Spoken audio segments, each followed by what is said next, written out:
Hey, it's MK and I am back with another Off the Board Christmas in July edition. And today I am doing something just a little bit different outside of my card recycling. I am going to create these really cool origami stars. Now I had to create one off camera just to see if my paper was thin enough. And this tiny white star, I say tiny, but it's about 5.5 inches wide, is made from my copy paper that is 32-pound weight. So I am going to use this Stampin' Up! Paper, which is about 45-pound weight. Now, when I say pound, it is a just the thickness of the paper, you guys. It has nothing to do with actual weight of the paper. So anyways, first thing I'm going to do, I left all of this in slow time, in real time. This is me doing it. So I folded my 12 by 12 piece of paper in half. There is almost no cutting required except for one little spot where I have to cut it off. So the first thing I'm going to do is take one of the corners and just fold it up from corner to midway point, and then unfold it and bring the other corner down, creating a little X on my left-hand side. So once I do that, I'm going to unfold it and see that cross that it makes. I'm going to take this bottom corner and bring it up to the cross. Now, I thought about making these a lot smaller and using them on scrapbook layouts because they make great beveled stars. However, for the very last part of this origami piece is kind of hard when it's in the microscopic size. So then I'm going to take that same corner and fold it back on itself up to the folded line that I just created, making a little triangle over here on the side and creasing it really, really well, just so I can see my lines later. Now I'm going to take this triangle, and I do have to flip my paper because of that other fold that I created earlier, just so that way the paper doesn't buckle, and I'm going to fold my paper along my creased edge that I created from the other side.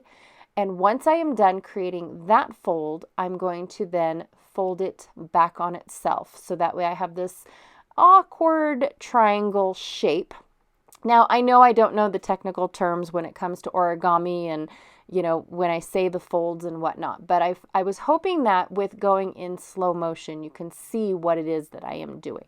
So once I get it all lined up and perfectly folded, I don't say perfectly, but, scored, you want to flip it onto the 3-tiered side, because then you're going to take your scissors and chop it down to the bottom side. Now, I have no idea what that dinging is on my computer. I apologize. I will find out what it is after. I hope it's not very annoying, or I hope you guys don't hear it at all. I can only hope. All right, so now that I've gotten all of that chopped off, I have created a hexagon. No, an octagon. Yes, pentagon. I have created a pentagon. Learn your shapes, please. Now, you guys can't see because of the pattern paper that I have created, but I'm going to take each side of my pentagon and fold it up to those lines, and then make sure that my score line in the center lines up with the score line in the center. So this is very important because this makes sure that your star points remain points and they're not kind of wonky. So I'm going to do that on all 5 sides. Now, like I said, I left this in real time, but because I can't hardly see my score lines because of the print, it is to the point where I have to get my head in the way. So I apologize about that. But all I'm doing is lining up both of the corners to the score mark, and then making sure that my score line going down the middle is perfectly lined up as well. Again, this is going to help me keep my points of the star very, very pointy. And then, of course, it's up to how I fold. Now, I'm not in a hurry when I do origami. The folds are very relaxing. They're supposed to be soothing to the mind, to the hands, and all of that stuff. And so origami is not very, very fast. It's not meant to be put together very fast. So here's another tricky part right here is I'm going to take those folds that I just created and bring up 2 edges at one time to create a point up in the center. Now, once I have this creased, I'm going to fold it down away from me. So down and to the left if I kept this in front of me, because that's how it's supposed to be. But I find that I fold better when it's away from me rather than off to the left or off to the right. So I'm going to do that again 5 times. I folded this 5 times, so I'm going to make a 5-point star. So once I do all of this, like I said, origami is not meant to be fast. It's not meant to be rushed. And it does turn out a lot better if it's nice and slow and precise. So your little papers, your little edges line up and all that stuff. I always tell my children that origami is a relaxing, soothing sport. I know sport's not a very good word, but it is. It is a sport, and it takes practice. It takes patience, and it's an art. It really is. And I used to origami all the time. I had paper all over my room, and anywhere that I went, I just created animals all over the place. All right, so now I'm going to take all of those points. Now this is a tricky part, but I'm going to take all of those points and lift them up, and then the last one I can tuck under, and they just fall down. It's like London Bridge. They just all fall down and create this kind of Chinese throwing star type of deal, right? Now I'm going to clean up the edges because my scissors don't like, part of these images are glitter paper on one side, and I just want the solid images. So I have to clean it up because my other scissors are a little on the old side, and I need to get them sharpened. I just don't know where to take them. So I'm going to use my little scissors to trim them up. All right. So now what I'm going to do is I'm going to take the point and bring it into the center, and then make sure that it follows the point of my star. And I'm going to do that again 5 times all the way around, meeting the point from, I don't know what that's called, but taking that point and bring it into the center, but keeping it to where the crease all the way down to the end of the point of the star stays nice and smooth and doesn't overlap the bottom portion of the star. Okay, I believe my puppies wanted, oh no, I went to go get a bone folder, because here's where it starts to get a little thick. And so I'm going to just reinforce my creases with my bone folder. Why do they call it folder, by the way? I don't know. Anyways, all right, so the last little one is going to be tricky because I have to lift up the first one that I did and bring my point into the center, but then that other portion on underneath needs to be folded like it was the very first one as well. So what I'm going to end up doing is tucking in my bone folder and making sure that that crease is nice and solid so it doesn't pop up on me later. Okay? So I'm going to take my bone folder and tuck it inside and make sure that all those creases are very, very solid. It's kind of hard to show you what it looks like on the inside, but I just doubled it over itself so that way it acted like it was the first one, but it was not. Now, the 12-inch star is on the bigger side. It's about 7 inches compared to the 8.5 by 8.5 star that I created from my copy paper. All right, so now in super speed mode, I'm going to do all of my other pattern papers that I have. Again, this is a close to my heart pattern paper that I have had for a few years now.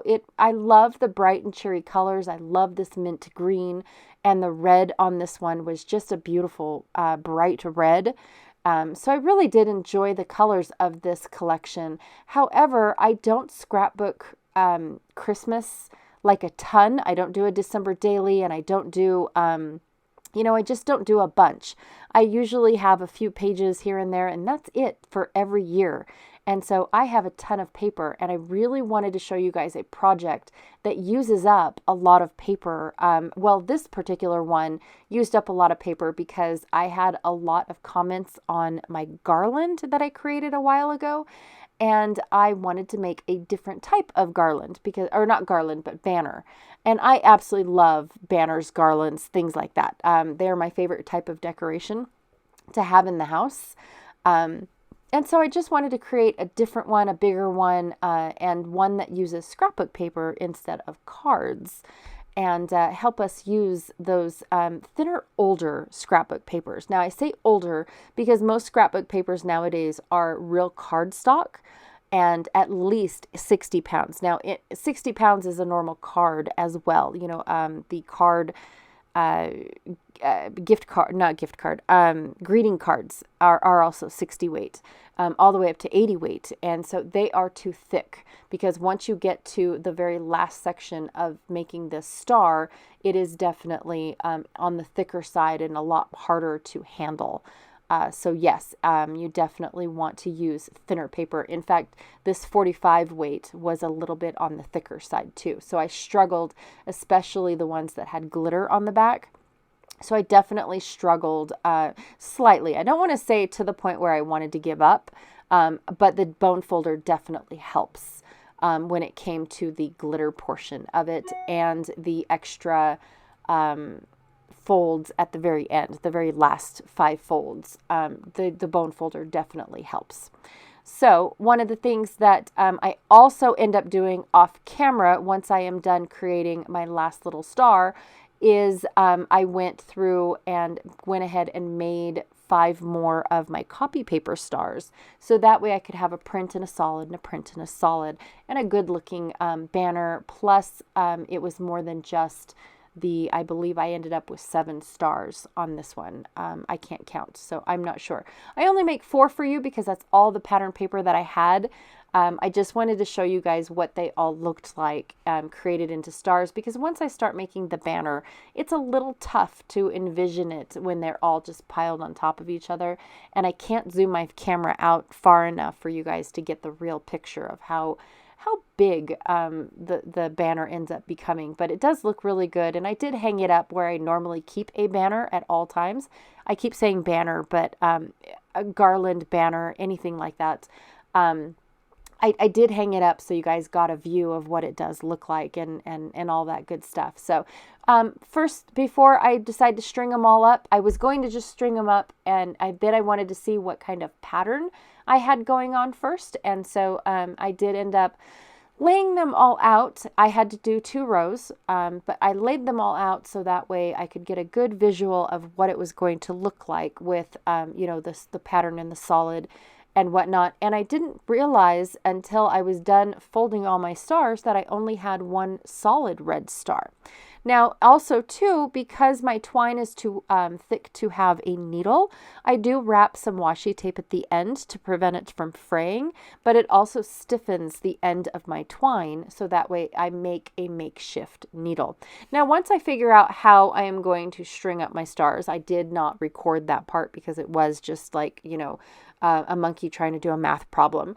I did try to figure out, do I want my star to hang up and then kind of tilt to the left? Do I want it to go straight on? How did I want it to look? And once I figured that out, I started stringing up all my stars. Now, I have a hole punch, and I'm punching out 2 holes that are just about the right size for my twine. They don't leave any room for loose movement, right?